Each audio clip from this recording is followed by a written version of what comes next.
Okay, so why Rancho Obi-Wan? Well, I started collecting Star Wars before the movie even came out because I was a huge science fiction fan. And this was the collection when I moved up to Northern California to work for Lucasfilm. I was looking for a big space for my warehouse. And people wanted to visit, and so we kept making it nicer and nicer, and then ran out of space, and what are we going to do? And we decided at that point in 2010 to incorporate as a nonprofit Rancho Obi-Wan, so we could do tours for people that we didn't know. And also the money that we raise, none of it goes to buy the memorabilia. It all goes for security and utilities and professional services and to stop leaks and things of that nature. And it's enabled me to open this up to more than 1,000 fans a year from all over the world, from Japan to Norway to Los Angeles, Tasmania, and even as far as Los Angeles. Wow, so exotic locales. And it's been just a joy to me because this has become my third career, from newspaper reporter and editor to marketing at Lucasfilm to now, being the head of a nonprofit. Oh, that's so cool. So show me some of the cool stuff here. So here is the Gentle Giant Leia monument. Leia monument. And this was one of the early pieces, and it's wonderful. It has that cartoon kind of feel. Well, Carrie Fisher decided to use it in her Body One Woman show. And so she says something that is not quite accurate. She said, George Lucas was so desperate to make money off of me that he even made a Princess Leia sex doll. Well, I don't think this can be, but anyway.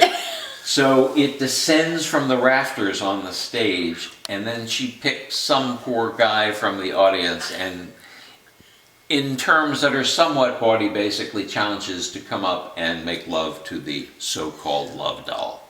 Of course she does. Oh, Carrie is wonderful. So here we have a rather unattractive Luke and Leia, and this was a prototype for a small statue. And then they finally get what they want, and then it came out in pewter and in a painted version at JCPenney. A prototype from Hasbro that they never went into production on in 1995. It is the Rastafarian Bantha hand puppet. I kind of love him. Oh, love it.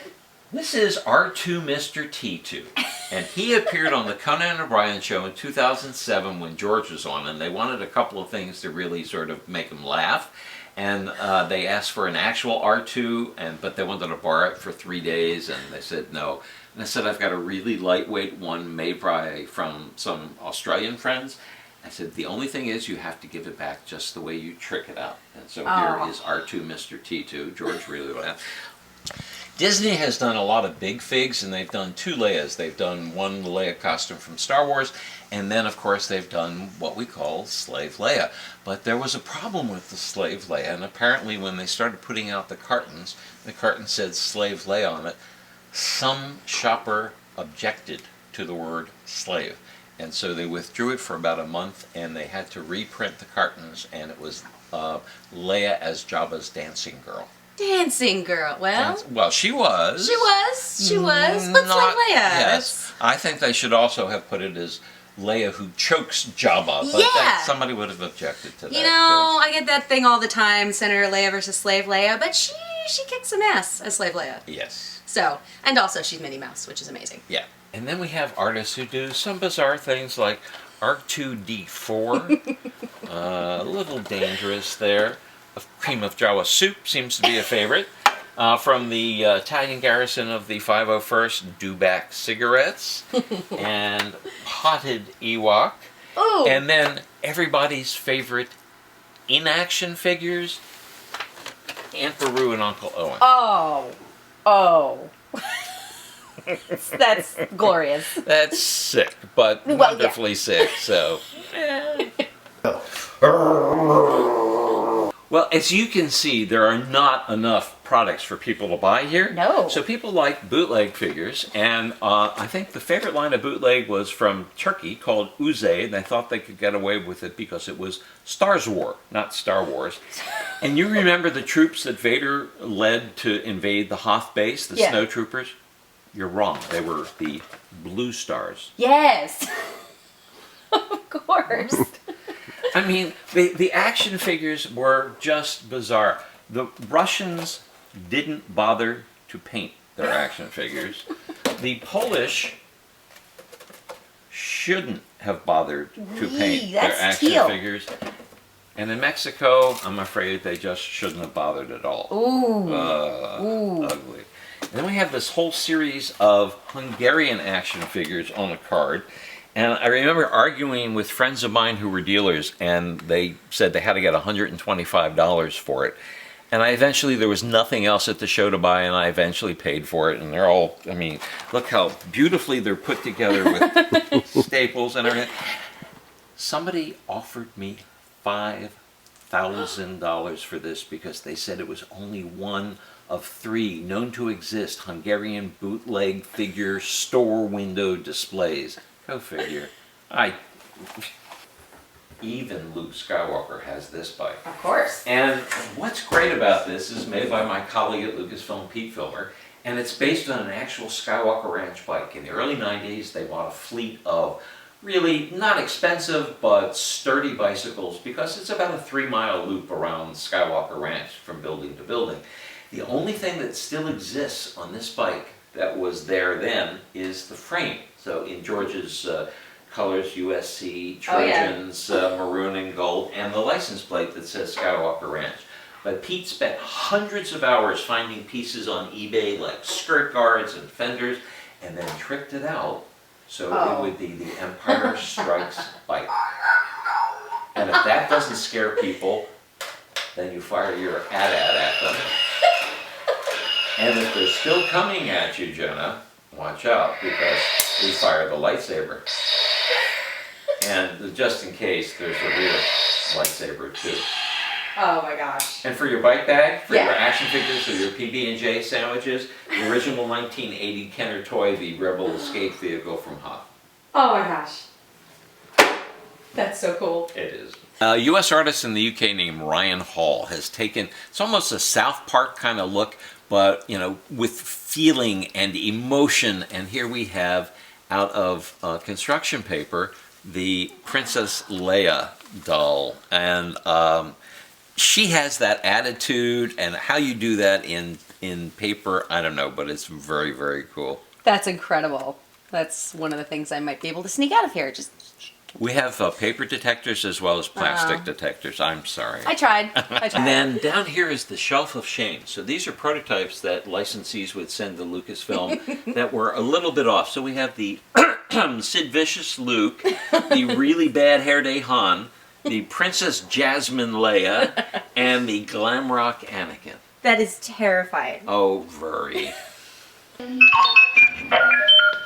So this is a real R2 dome. It was made by ILM. It's fiberglass. Most of the domes we see in the movie are all metal. But they made a bunch of fiberglass domes and vacuum metallized them. And they were for TV shows such as Sesame Street and The Muppet Show and things like that. When I got this, it didn't have any of the greeblies on it, and the vacuum metallization hadn't taken, so it probably had been thrown away. And it's been restored, and good friends have fixed it, so we have lights and sound, and really, oh, you like being stroked, don't you? Jenna, I wouldn't get too close to him. He can be, he thinks he's quite the ladies' man. I can see why. Yeah, he's pretty. Okay, thank you very much, R2. So the Star Wars demographic is aging, although it's also... I'm not aging. No, of course, none of us are who are Star Wars fans, and also young people. And there is that restriction of Star Wars and alcohol, but that hasn't stopped fans and others. So one of the first pieces I got was from the Star Wars fan club in Australia, Mos Eisley Space Port. Oh, very clever, cool. and it's really port. And then this was a fundraiser for a guy with a lot of hospital bills, Jed IPA. And for our watchers and listeners, IPA is a kind of beer, Irish Pale Ale. Then there was this very bold brewery in New England that thought they could get away with Imperial Stout Trooper. Ooh. Which they did for a little while.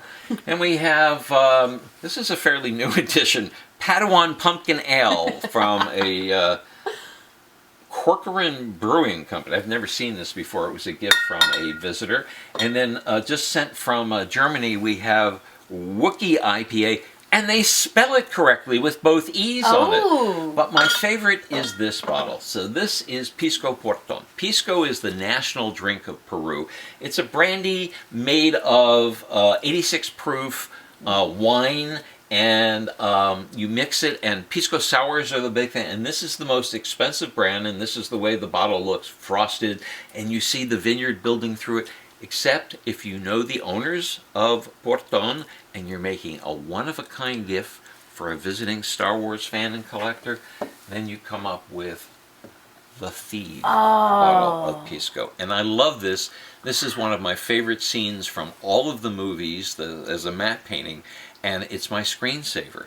And so my friend Marco Granadino from Peru, who started the 501st Garrison, the Outpost, and the fan club down there, made this bottle for me as a gift when I visited Peru. That's so cool. It's beautiful. Oh, wow.